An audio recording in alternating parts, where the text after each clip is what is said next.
इस वक्त हमारे साथ है हिमाचल प्रदेश के मुख्यमंत्री सुखविंदर सिंह सुक्खू।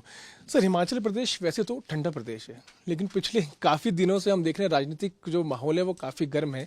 एक राज्यसभा सीट आती है यहाँ से, और वो भी जो है उसमें हमने देखा कि किस तरह से बाद इधर से उधर विधायकों ने क्रॉस वोटिंग किया। बीजेपी उनके उनके पास नंबर भी कम थे, फिर भी उनको राज्यसभा की जो सीट है वो उनको मिली। ऐसा क्यों हो, और आपको क्या लगता है कि इसके पीछे क्या कारण? नहीं, क्रॉस वोटिंग हुई है, एक गलती रही है और हम राज्यसभा की सीट हारे हैं, ये भी सही बात है। और निश्चित तौर पर हमारे यहाँ इच्छाएं भी होती हैं कि कोई मंत्री बनना चाहता है, कोई कुछ बनना चाहता है, उनको हम संतुष्ट नहीं कर सके।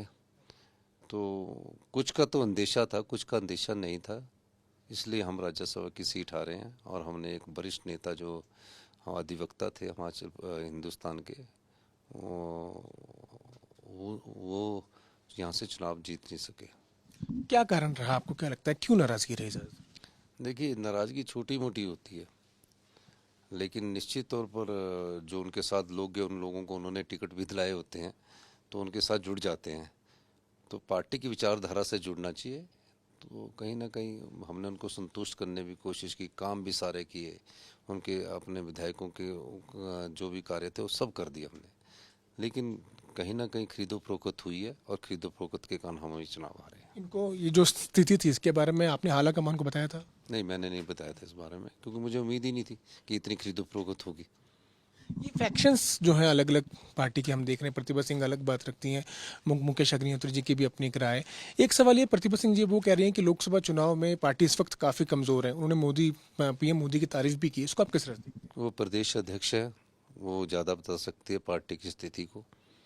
तो मैं तो अभी सरकार चला रहा हूँ, मेरे हिसाब से जनता का मूड इस समय मनोबल काफ़ी ऊंचा है। जिस प्रकार की खरीदो फरोख्त की घटनाएं इस हिमाचल प्रदेश में हुई, इस प्रकार की संस्कृति हिमाचल प्रदेश की जनता पसंद नहीं करती है। आपने एक शब्द का इस्तेमाल किया था कल, की काला नाग है, क्या आप अभी आप उस पर स्टैंड बाय करते हैं? देखिए, जो पार्टी को उनको धोखा देते हैं, उनके बारे में मैं और क्या कह सकता हूँ। धन्यवाद। सर, एक बहुत महत्वपूर्ण सवाल जो बीजेपी कह रही है कि कभी भी किसी भी दिन सरकार जो है कांग्रेस की हिमाचल प्रदेश से जा सकती है।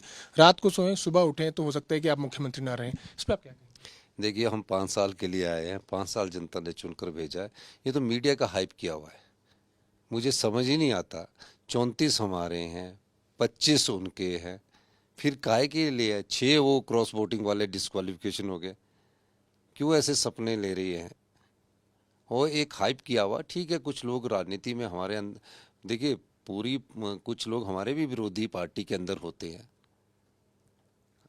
34 एमएलए में से 32 एमएलए यहाँ थे। वो अपने परिवार में, उन्होंने मेरे खिलाफ अगर थोड़ी बहुत कुछ विधायकों को नाराजगी थी, उन्होंने अपने परिवार के ऑब्जर्वर्स के पास रखी। कोई अखबार में ही नहीं गया, कोई अखबार में गया, कोई मीडिया में गया।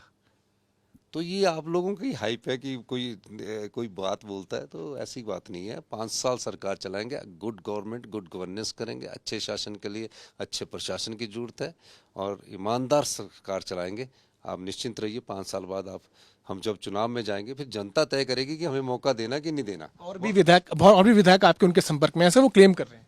नहीं, उनके संपर्क में अब धन बल का जब प्रयोग होता है, पर मुझे लगता नहीं कि अब कोई इस लालची प्रवृत्ति का विधायक उनके संपर्क में होगा। बहुत बहुत धन्यवाद। एक आखिरी प्रश्न लीजिए। विक्रमादित्य सिंह जिन्होंने कहा, आपने भी कहा, आप छोटे भाई हैं वो आपके, वो अब उन्होंने अपना फेसबुक पोस्ट से मंत्री और कांग्रेस का झंडा हटा दिया है। वो ये कह रहे हैं वो हिमाचल प्रदेश के सेवक हैं।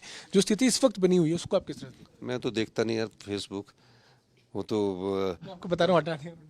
नहीं, वो कैबिनेट मीटिंग अटेंड करके गए थे। उससे पहले उन्होंने कुछ कहा था, उसके बाद कैबिनेट मीटिंग अटेंड की। ऐसी कोई बात नहीं है। वो अभी अपने निजी कार्य से राजस्थान गए हैं और जल्दी ही आएंगे। धन्यवाद। करने के लिए कैमरा पर्सन संजीव कुमार के साथ मैं पीयूष मिश्रा, शिमला आज तक।